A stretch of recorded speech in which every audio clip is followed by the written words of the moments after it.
ભાવનગર શહેરના ભીલવાડા સર્કલ જમનાકુંડ વિસ્તારમાં ગૌમાંસ મળી આવ્યાનો મામલો 2 દિવસ પૂર્વે જમનાકુંડ વિસ્તારમાં રહેણાંકી મકાનમાંથી ગૌમાંસનો જથ્થો મળી આવ્યો હતો। જે મામલે પોલીસે હુસૈન અને મોહસિન નામના 2 ઇસમોને ઝડપી લીધા હતા। ગૌમાંસના જથ્થા સાથે 7 જેટલા જીવિત પશુઓનું પણ રેસ્ક્યુ કરવામાં આવ્યું હતું। ઘટનામાં 2 આરોપી હુસૈન અને મોહસિન નામના ઇસમોનું ઘટનાસ્થળે લાવી રિકન્સ્ટ્રક્શન કરવામાં આવ્યું।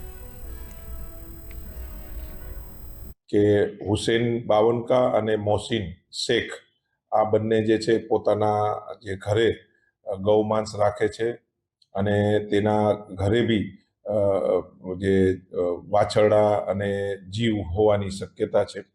એ અનુસંધાને પીએસઆઈ વીસી જાડેજા દ્વારા આ જે હકીકતને વેરીફાઈ કરવામાં આવી અને એ હકીકત જે છે સાચી હોવાથી તે ટીમ સાથે અને પંચો સાથે બંનેના ઘરે એ રેડ કરતા જે હુસૈન બાવનકાના જે ઘરે જે છે 61 કિલો માંસ અને મોહસિનના ઘરે આશરે 56 કિલો માંસ મળી આવ્યું।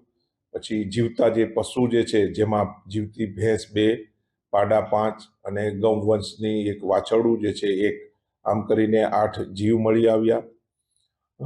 તથા આ જે બંનેના ઘરમાંથી જે કતલ કરવાના જે બી સાધનો છે, લોખંડના કોયતા છે, લોખંડનો ગંઠો, પછી બીજી છરીઓ, એમ કરી વજન કાંટા એ મુદ્દામાલ આશરે 33,000નો મુદ્દામાલ કબજે કરવામાં આવ્યો।